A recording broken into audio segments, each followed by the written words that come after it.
For days the reflection walked, till it came to a deep, dark forest. There it encountered a strange wolf. "Go no further. There is nothing for you here, reflection," the wolf snarled. "But I wish to keep going and see for myself," replied the reflection. "Then you must get past me," growled the wolf. Without hesitation, the reflection grabbed the wolf's tail and severed it from the creature's body. He then struck down the beast with the tail as if it were a sword.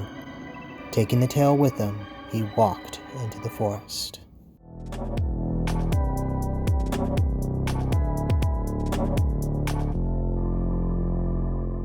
Hello everyone, I'm back. Welcome to Shelf Space Spooktacular 2021. I am your host, Rodimus13, and today we are looking at the retro Headmaster reissue Weirdwolf. This is a reissue of the Titan's Return version of Weirdwolf, but done in Generation 1 style packaging with toy accurate deco and a Takara version head. But before we get into the nitty-gritty of the figure itself, let's take a look at its rather unique packaging. It is based off of the Generation 1 box art, including the original Generation 1 illustration right there in the corner. Some say this is deceptive. Down here we have a little window for Monzo the Headmaster, and then here a larger window for the figure itself. And to duplicate the effect of the white styrofoam that the original had, they have a clear plastic tray that the figure rests in, and white cardboard behind it. Up top we have the Generation 1 style transformation instructions, as well as the old G1 logo itself. On the side we have a product shot of the actual figure. And then on the back we have traditional G1 packaging back art for the Headmaster series, as well as a traditional bio. You can pause and read that if you wish. This side is the same as the other that we saw, and the bottom has the usual boring information, as well as the same product shots that we've been seeing. Enough of that now. Let's free this beast from its confines and take a look at it. Here's everything as it comes out of the box. The wolf robot, its sharp tail, its large cannon, and its Headmaster figure. And all we need to do is assemble it thusly. We can put the tail in there, place Monzo inside, and then attach the cannon up top. And there he is, ready for action.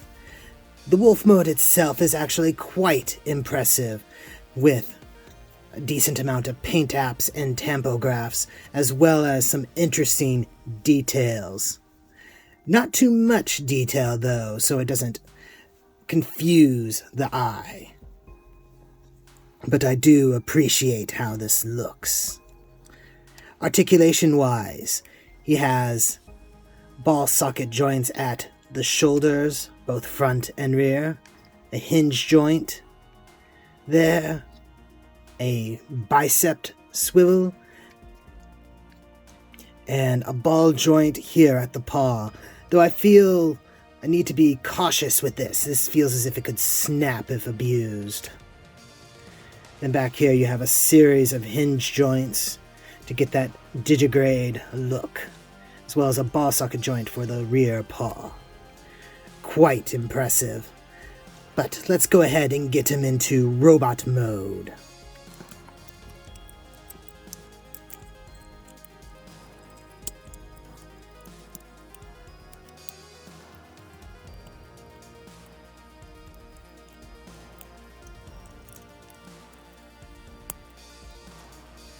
And to finish it off, we will take his Headmaster, which we'll take a quick little look here. He does have at least a little bit of articulation. Transform it like that. and then bring it down into the port. And there you have it. As mentioned before, he is very much inspired by his original toy deco, and the head is inspired by that as well. This was originally released with the Takara release of the toy,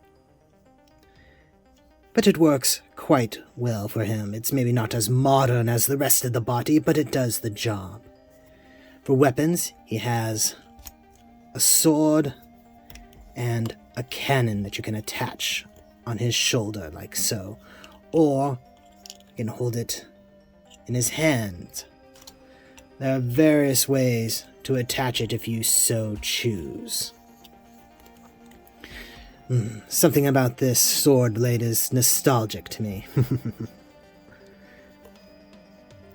It is a very impressive looking robot mode, one that we should get a closer look at on the turntable. You can appreciate all the details this bot has,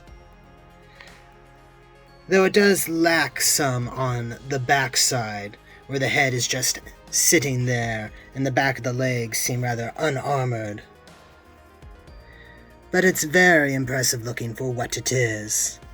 For articulation, it has all the same spots that it had in its wolf mode, so ball socket joints for its shoulders, a bicep swivel, single jointed elbow. It does have a bit of a wrist joint for transformation, but when this is closed, it is difficult to use. You do have a waist rotation that is obstructed by the armor in the back, ball socket hips, single jointed knee, and some ball socket ankles that give you a little bit of tilt. Overall, it's a very impressive bot, and if you missed out on the original Titan's Return version, which that fool Rodimus 13 did, this is a good way to get caught up, as it were. That has been a review by me, Rodimus 13. Thank you very much for watching. Don't forget to like, comment, subscribe, and all those fine YouTube manipulations. Check the description below for links to our storefront where you can get official shelf space t-shirts and more. And I'll see you next time when you invade my shelf space.